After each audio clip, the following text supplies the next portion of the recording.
Hi guys, I'm Gitanjali. Welcome to my channel.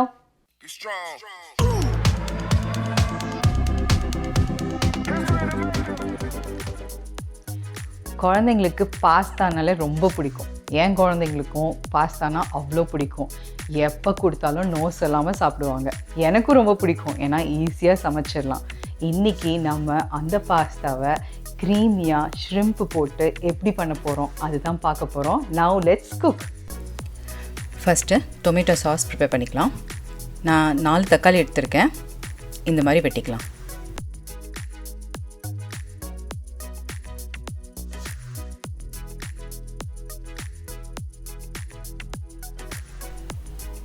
தண்ணி கொதிக்க வச்சு தக்காளி அதில் போட்டுடலாம். 2லேருந்து 3 நிமிஷம் வேக வச்சிடலாம். தக்காளியோட தோல் தானாக உறிஞ்சி வரும். இப்போ இதை எடுத்து பச்சை தண்ணியில் போட்டுக்கலாம்.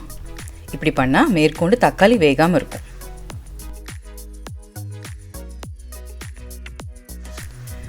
தக்காளியோட தோலை உரிச்சிக்கலாம்.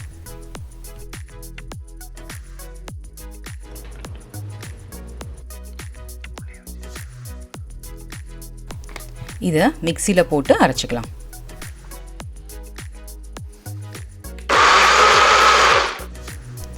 இப்போது பாஸ்தா சாஸ் பண்ணுறதுக்கு 2 பல்லு பூண்டு நல்லா பொடியாக நறுக்கிக்கலாம்.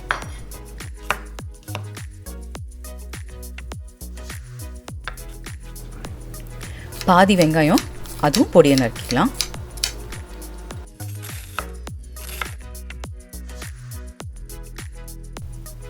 இப்போ ஒரு பேனில் 1 டேபிள் ஸ்பூன் ஆலிவ் ஆயில் ஊற்றிக்கலாம்.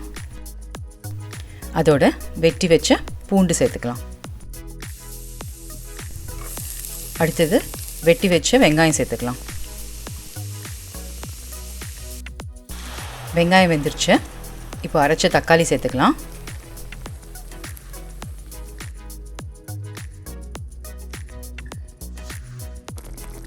ஒரு 5 நிமிஷம் இல்லை தக்காளி நல்லா வேகிற வரைக்கும் குக் பண்ணிக்கலாம்.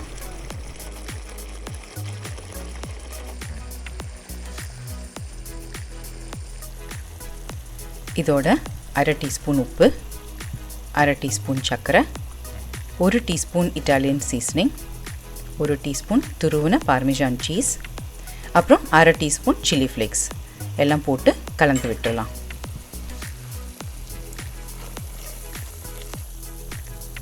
இப்போது 1/2 கப் ஹெவி க்ரீம் சேர்த்து நல்லா கலந்து விட்டுடலாம்.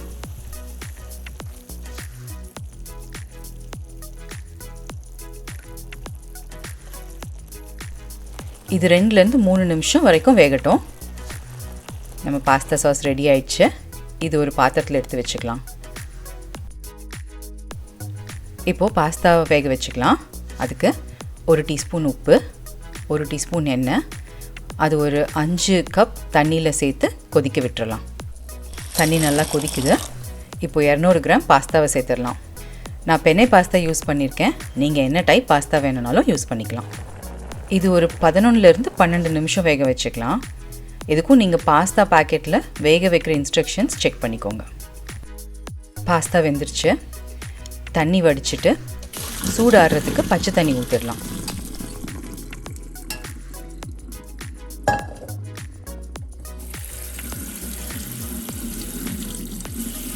நான் இங்கே கிடைக்கிற பேபி ஸ்பினாச் யூஸ் பண்ணியிருக்கேன்.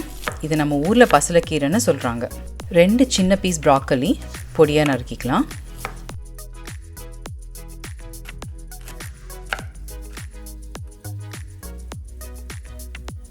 இப்போ ஒரு அகலமான பேனில் 1 டேபிள் ஸ்பூன் வெண்ணெய் சேர்த்துக்கலாம். இதில் நம்ம பொடியாக நறுக்கி வச்ச கீரை சேர்த்துக்கலாம். பொடியாக நறுக்கி வச்ச ப்ராக்கலி சேர்த்துக்கலாம். நான் முன்னாடியே சுத்தம் செஞ்சு வச்ச 200 கிராம் ப்ரான்ஸ் சேர்த்துக்கிறேன். நான் ப்ரான்ஸ் எடுத்திருக்கேன். உங்களுக்கு வேண்டான்னா இதை போடாமல் கூட வெஜிடேரியன் பாஸ்தாவாக பண்ணிக்கலாம். ப்ரான்ஸ் வெந்துருச்சு. இப்போ பாஸ்தா சாஸ் சேர்த்துக்கலாம்.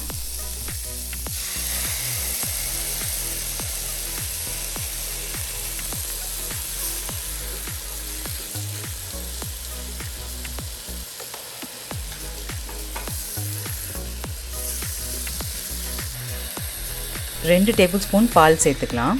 சாஸ் ரொம்ப திக்காக இருக்கக்கூடாது, அதுக்காக தான் நம்ம பால் சேர்த்துக்கிறோம். இது 3லேருந்து 4 நிமிஷம் வேகட்டும். இப்போது நம்ம வேக வச்ச பாஸ்தாவை சேர்த்துக்கலாம்.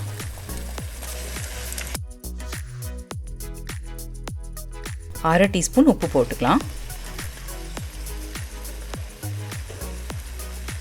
நல்லா கலந்து விட்டுடலாம்.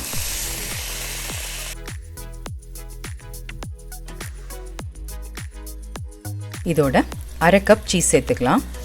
நான் செடர் ஜாக்னு ஒரு சீஸ் சேர்த்துருக்கேன். நீங்கள் மொட்சரெல்லா இல்லை வேறு எந்த சீஸ் இருந்தாலும் சேர்த்துக்கோங்க. கடைசியாக நல்லா ஒரு தடவை கலந்து விட்டுடலாம். இப்போ நம்மளோட சுவையான க்ரீமி பாஸ்தா ரெடி ஆயிடுச்சு.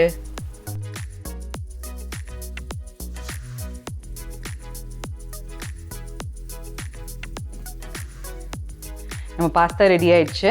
நான் டேஸ்ட் பண்ணி சொல்கிறதுக்கு பதிலாக இன்றைக்கி என் பையனோட ஃப்ரெண்ட்ஸும் என் பையனும் டேஸ்ட் பண்ணி சொல்ல போகிறாங்க எப்படி இருக்குன்னு. Amazing.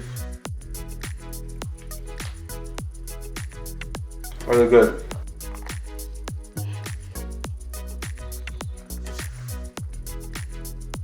Yeah, this is really good. I can taste all the flavors. அவங்களுக்கு எல்லாத்துக்கும் பிடிச்சிருச்சு. கண்டிப்பாக நீங்களும் ட்ரை பண்ணுங்கள். ட்ரை பண்ணிவிட்டு எப்படி இருந்ததுன்னு கமெண்ட்ஸில் போடுங்க. இந்த வீடியோ உங்களுக்கு பிடிச்சிருந்ததுன்னா லைக் பண்ணுங்கள், ஷேர் பண்ணுங்கள், என் சேனலுக்கு சப்ஸ்கிரைப் பண்ணுங்கள். தேங்க்ஸ் ஃபார் வாட்சிங். Until next time, see you. Bye-bye.